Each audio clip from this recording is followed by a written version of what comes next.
What's going on, guys? It's Danny from Fantasy Stock Exchange here, and today I'll be going through my top Week 8 streamers, players at the quarterback, tight end, and defensive positions that can help you get over your Week 8 matchups, secure the dub, and secure your spot in that playoff push. Kansas City and the Chargers are on bye this week, so if you have, Patrick Mahomes, Justin Herbert, Gerald Everett, guys like that on your teams at the quarterback, tight end, or defense positions, there are some guys in this video that can not only get you over the hump this week, but a couple of these guys I do view as potential long-term options for the rest of the season. So you guys would have seen my waivers earlier today where I talked about my favorite running backs and wide receivers to target on the waiver wire. Well, now let's look towards those other positions. We still got to grind it out. We still got to set our lineups. And there are some players at these positions right now that are outside of tight end one, quarterback one, or defensive one status that can get you over that hump this week. But if you guys enjoy, as always, make sure you leave a like down below. Let's try to get this video to 150 likes.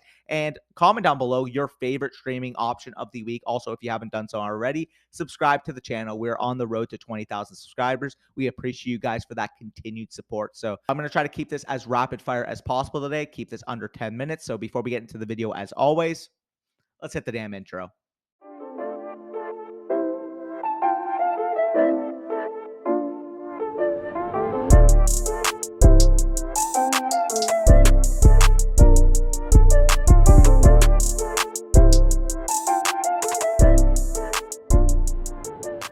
All right, as I mentioned, rapid fire as fast as possible. My top quarterback streams of the week. Starting off with number one, Daniel Jones. You guys would have seen him on the thumbnail. Quarterback of the New York Giants goes on the road to play the Seattle Seahawks. And the Giants this week have a 24-point implied team total this week, meaning that Vegas expects this offense to put up 24 points against the Seattle Seahawks. And with Daniel Jones, to put it simply, he's just looked incredible this year compared to his expectations. He is currently a top 10 quarterback in fantasy football and averages 49 rushing yards per game. In my opinion, he should be rostered in nearly every single league, other than, 4, 6, maybe even 8-man leagues. You don't want to roster Daniel Jones. But in your standard 12-man league, Daniel Jones must be rostered given the level of performance he's shown. Yet he's somehow available in 59% of Yahoo Fantasy leagues. He has a very safe range of outcomes this week against a Seahawks defense that has been susceptible to opposing quarterbacks. 19 fantasy points per game conceded at the quarterback position. I think Daniel Jones can have a solid week. The rushing ability gives him a safe floor. And as I mentioned, with a volatile Seahawks defense, I expect him to be right around or maybe even above that 20-point barrier coming off that 30-plus point week this past week against the Jaguars. So Daniel Jones, must own. I do think he's a quarterback option that could potentially give you value long term for the rest of the season. So if you can get him, maybe you have to bid a few bucks just to ensure he's your quarterback this week, especially if you have Mahomes or Herbert, like I mentioned. I think Daniel Jones is the single quarterback on this list that can carry over for the rest of the season. Number two is going to be the Saints starting quarterback. I'm going to list Jameis here, but Jameis Winston / Andy Dalton of the New Orleans Saints playing the Las Vegas Raiders at home this week. And as I kind of said, whoever starts for the Saints this week should be in for a treat against a potential shootout matchup with the Las Vegas Raiders. The Raiders have conceded 24.4 fantasy points per game to opposing quarterbacks this year, the most in all of fantasy football. And we've seen with the Saints this year, no matter who their starting quarterback has been, the Saints have averaged 36.1 team pass attempts per game, which includes last week where Chris Olave was their only healthy of their top 3 receivers. Whichever of these quarterback starts will be a shoo-in for positive passing game script, in my opinion, against the Raiders, making them a fine streamable option. We expect the Raiders to put up points on the other end. I do think that the Saints are going to have to throw the ball if they want to keep this game close. The final streaming quarterback of the week is going to be Jared Goff, quarterback of the Detroit Lions, going to play the Miami Dolphins at home. And as we know, this past week, absolutely porous game against Dallas Cowboys, no doubt about it. And even when we include the last 2 outings of him where he's put up 1.38 fantasy points combined, he's the quarterback 14 in fantasy football in the season. Unless he's facing, a gauntlet of a task, a gauntlet of a defense, which I don't think Miami represents, especially with their current secondary situation. Jared Goff has proven that he could put points on the board and he could be a viable fantasy football quarterback. I really expect a bounce back this week against the Dolphins. And what is the current highest projected over-under game of the entire slate at 50.5? Bad games recently will cause him to be dropped, but I do think that Jared Goff can have a valuable week. And if he's available on your wire, I would gobble him up if you're not able to get your hands on Daniel Jones. So moving on to the tight end position, we have the number 1 tight end stream of the week, going to be Hunter Henry, tight end of the New England Patriots, going to play the New York Jets on the road. And He had an 81.3% route participation versus the Bears. Yes, the targets were down, only had one target this past week compared to his recent weeks, but this potentially gives you a discount on a tight end that has been used a ton on this Pats offense. The offense as a whole just really had a bad game against the Bears this past Monday night, but I do expect the Patriots to bounce back. Upcoming interdivisional game versus the Jets, I expect Henry and the Pats offense to get back on track. Like I said, 18 targets for Hunter Henry in his previous 3 games prior to this past week. I do expect him to get back on track, be that solid top 15 level option. And if you're missing a guy like Gerald Everett or Travis Kelce, you can do much worse than Hunter Henry on your waiver wire. Number 2 pickup of the week is going to be Greg Dulcich, tight end of the Denver Broncos, playing on the road against the Jacksonville Jaguars this week. And his route participation was down compared to the other tight ends in this range, only a 71% route participation.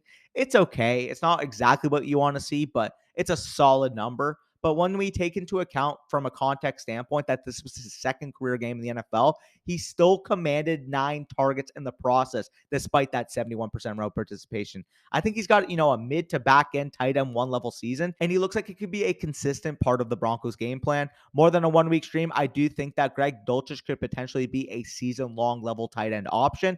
And if he keeps building off this past week, he could be a viable, 5 to 10% of your fab type of player. If you suffered an injury to David Njoku, again, I mentioned the bye weeks this week, more bye weeks coming up.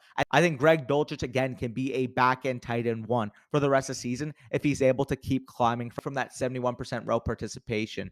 And then finally, my number 3 tight end of the week is going to be Evan Ingram, tight end of the Jacksonville Jaguars, the reverse side of that Denver matchup. So obviously, Evan Ingram playing for the Jaguars plays against the Denver Broncos at home. Greg Dulcich of the Denver Broncos playing the Jaguars on the road. But when it comes to Evan Ingram, an 84.1% route participation this past week and has commanded 23 targets in his last 3 games.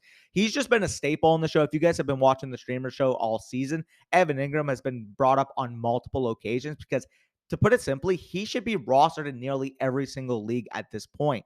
10.86 PPR points per game in his last 3 outings, which would be a tight end 10 pace on the season. I expect his usage to continue trending up, making him a valuable week-to-week top 10 to 15 tight end option. Evan Ingram has really shown out these past few weeks. I expect him to continue that level of performance going up against the Denver Broncos this week. Now on to defense. We have the number 1 defensive stream of the week with the Colts hosting the Washington Commanders on Sunday. And in this game, it has a 40-point over-under. And as we know, the Washington offense has been extremely volatile this year. With Sam Ehlinger expected to start for the rest of the season, Indy needs to rely upon their defense and ground game if they want to remain competitive for the rest of the year. And as we know from the line, the Commanders have an 18.5 implied team total, and I do actually expect the under to hit in this game. I think it's going to be a similar game to what we saw a couple Thursday nights ago when the Bears played the Commanders, a 12-7 grinded out type of game. I see that being the case for the Colts and the Commanders this week. I expect some sloppy football both ways and for the Colts to win a low-scoring nail-biter of a game. So I really like them as a defensive stream this week.